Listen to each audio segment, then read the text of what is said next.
A lot of work that goes into these interviews behind the scenes. And so here on our digital platforms, you get to see the entire, or most of the time, the entire interview that went into that story. So let's get to today's topic. It has been almost 6 years since the murder of Carnell, Sledge, and Kate Brown in the Rocky River Reservation Metropark. And that murder has gone unsolved. Both of them shot and killed, broad daylight, busy park, and yet no answers at this point. This has come back into the headlines, not just because the 6-year anniversary is coming up, because there are some stations around the city that are reporting that there is a possible connection with the Brian Hurt case. You'll remember Brian Hurt is the man who just a couple of weeks ago shot and killed his neighbor who was mowing his lawn. He then drives into the Rocky River Reservation Metropark, and commits suicide. There is one station in the city that has really pushed this narrative that he may have had something to do with the double homicide 6 years ago.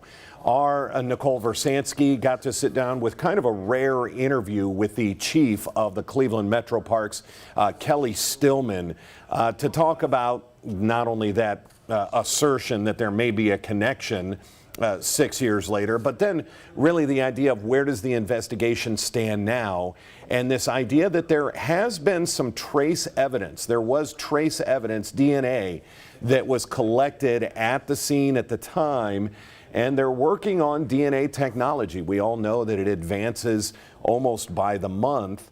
But that there may be a chance down the road that that trace DNA may come to a conclusion, or at least get investigators closer to making an arrest. Now, the reason we call this segment From Someone Who Knows, well, this is the chief investigator of the Metroparks. If anybody knows what's going on in this investigation, it's going to be the chief. So now here is part one of Nicole Versansky's interview with Chief Stillman from the Cleveland Metroparks when it comes to the murder of Carnell, Sledge, and Catherine Brown. So is it the proximity, the location, the fact that it's in the Metroparks, only 5 minutes away, as to why the Metroparks is possibly looking into Brian Hurt as a connection with Kate and Carnell's murder?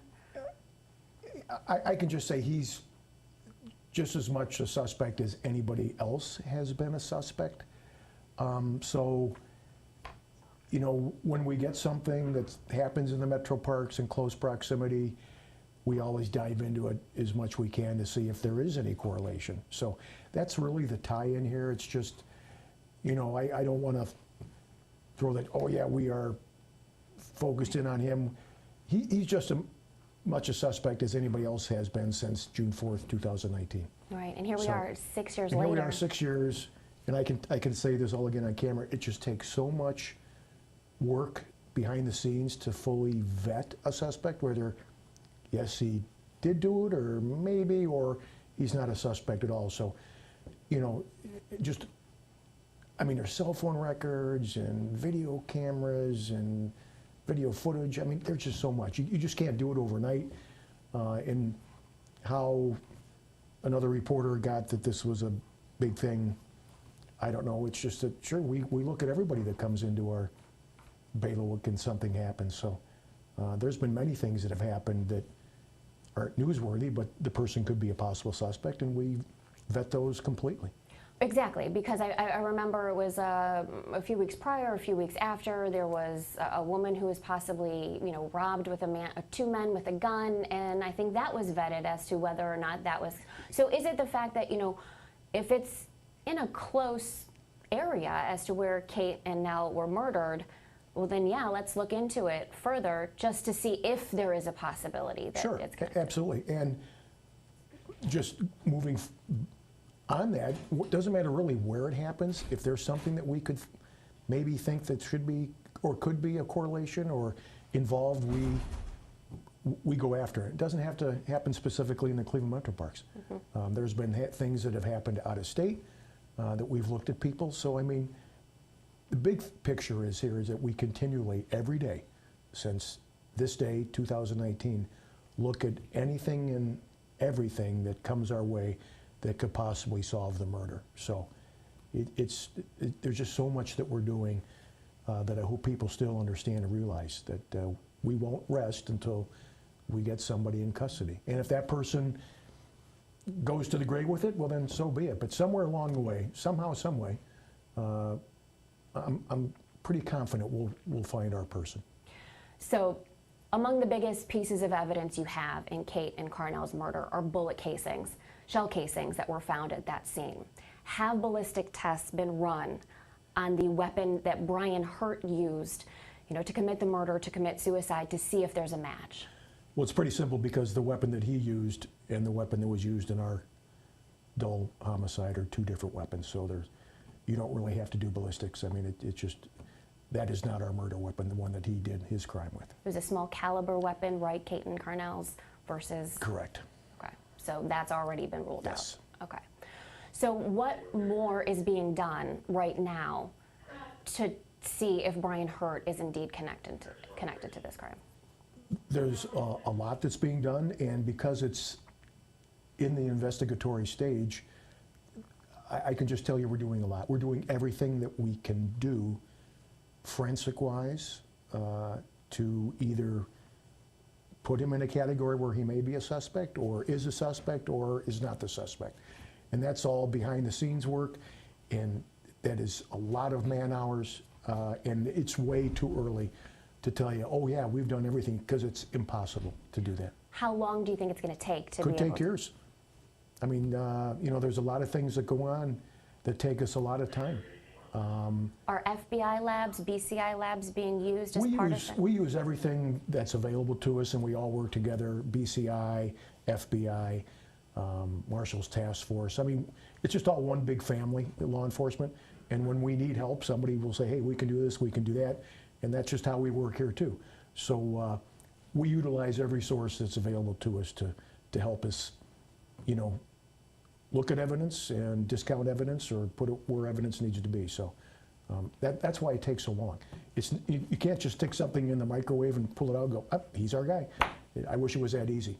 And as you know, there's been many crimes that go on for decades unsolved, and then all of a sudden, somehow, some way, a little bit of forensic, some DNA match comes upon the investigators, and they're able to make a positive ID.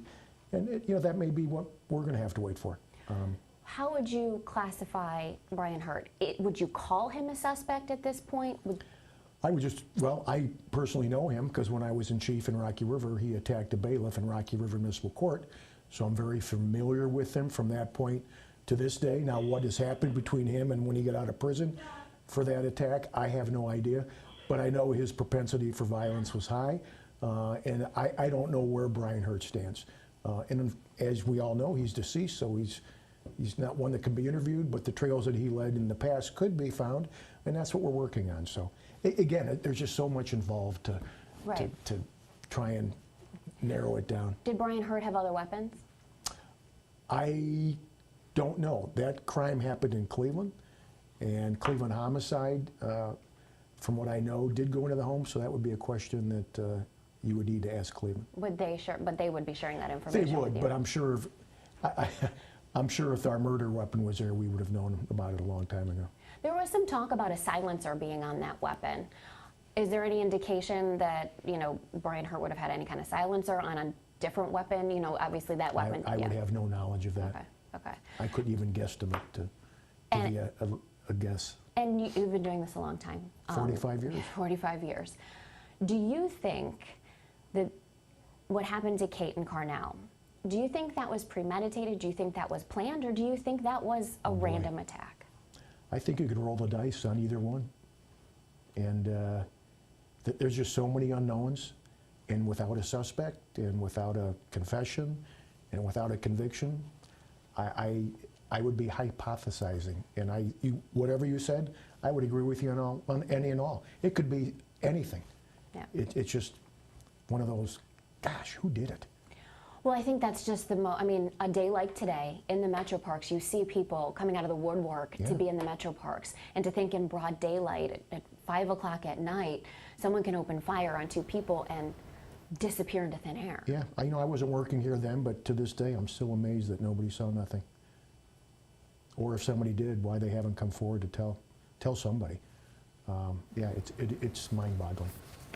And it is the mystery that is the homicide, the murder, the cold-blooded murder of two friends that were sitting on a park bench in that Metro Park that day 6 years ago, June 4th.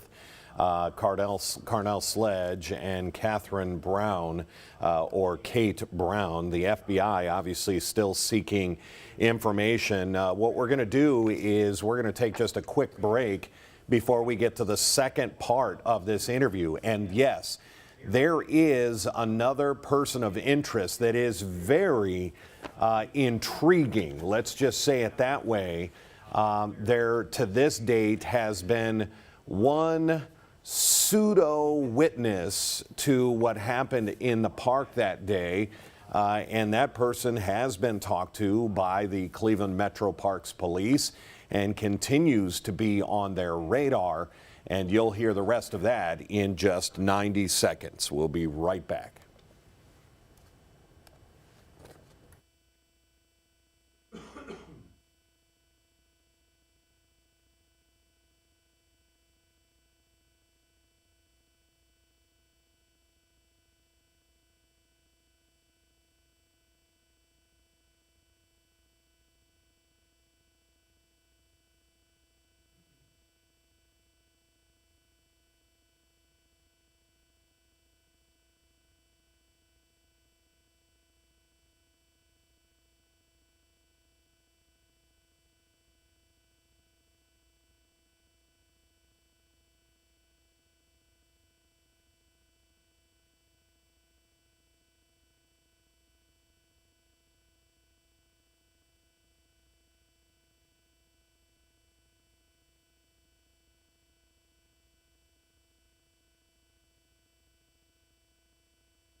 And welcome back to part two of From Someone Who Knows, and the topic is the 6-year anniversary and the investigation into the death, the cold-blooded murder in broad daylight in the Cleveland Metroparks.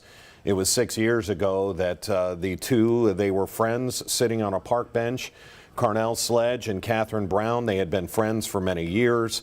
They were shot and killed, and it is an investigation that still is unsolved.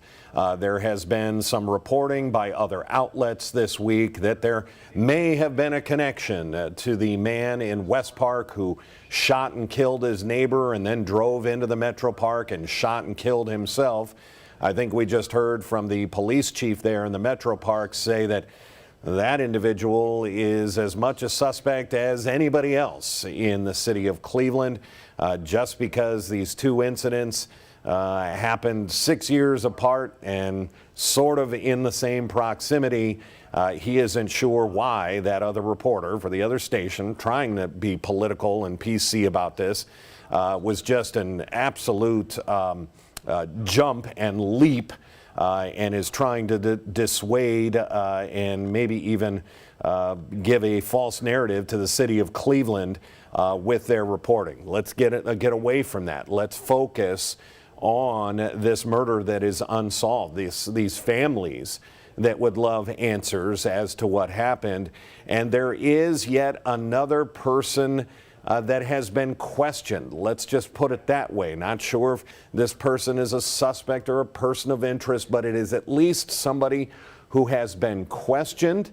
We do not have that person's name, but it is about the only person who is apparently sort of a witness to the crime. Keep in mind, this is a busy Metro Park. It was a gorgeous June day.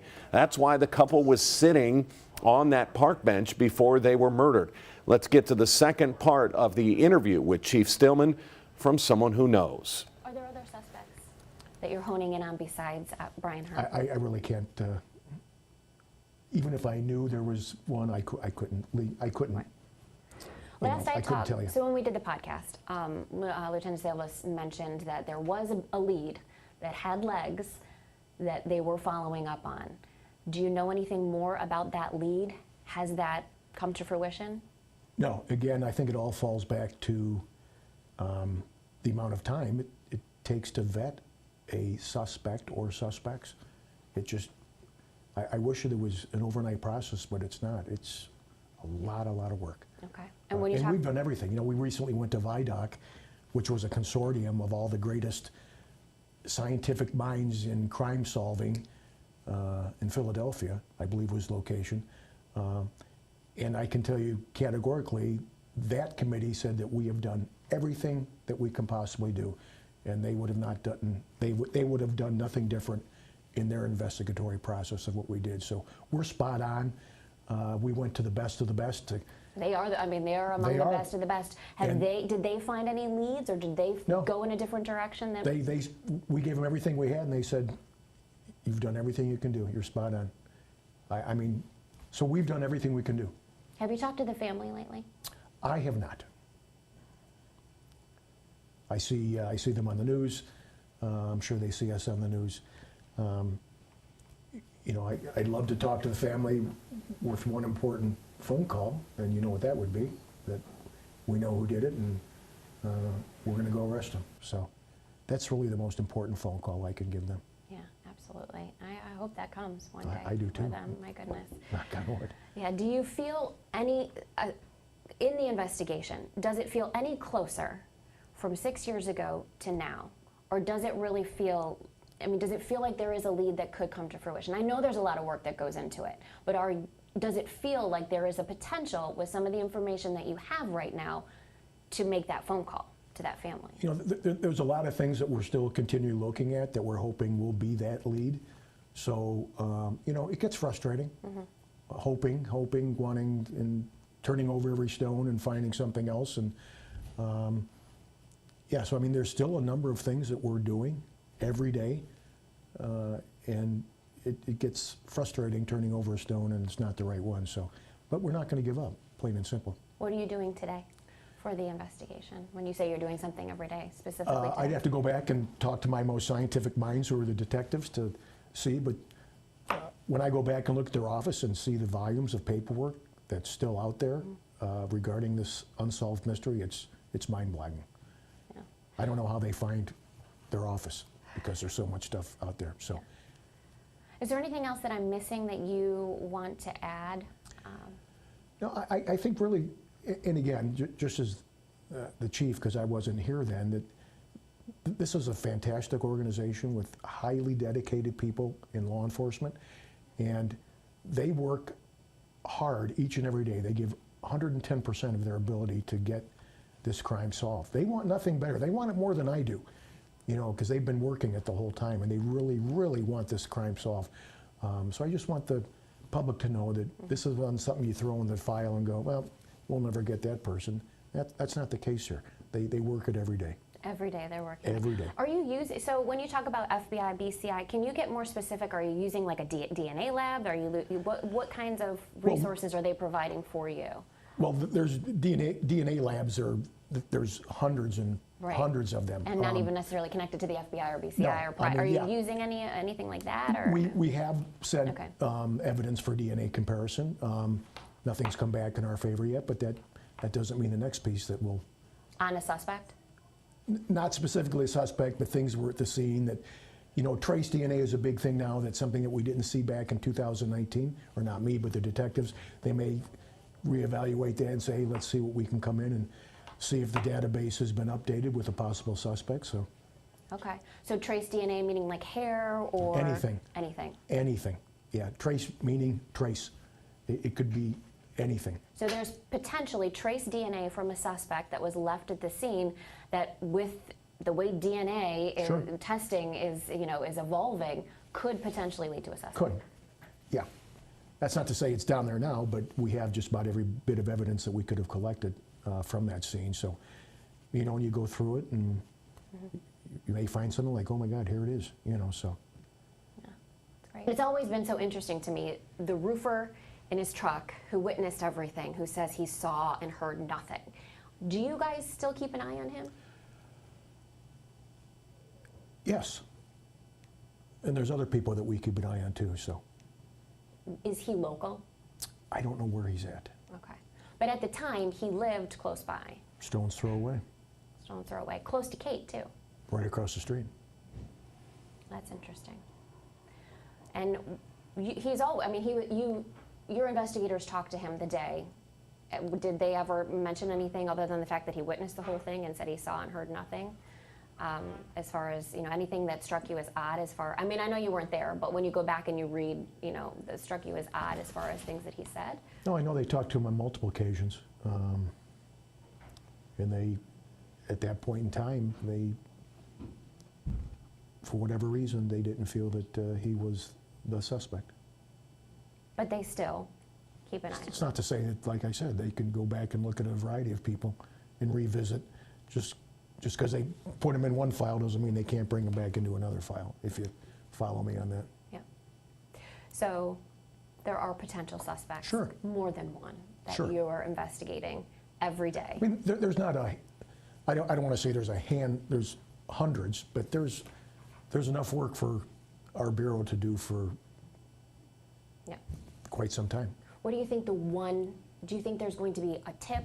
Do you think it's going to be forensics? Do you think it's going to, what do you think it's going to be that's the break in the case that you need? Oh boy, that's a really good question. I wish I could answer that.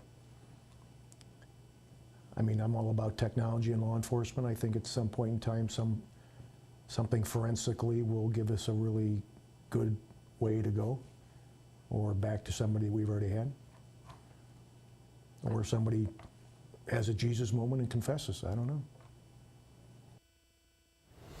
And that from someone who knows, the head of the investigation into one of Northeast Ohio's really notorious at this point murders. I'm not going to call this a cold case murder because, as you heard, they are working this case every day.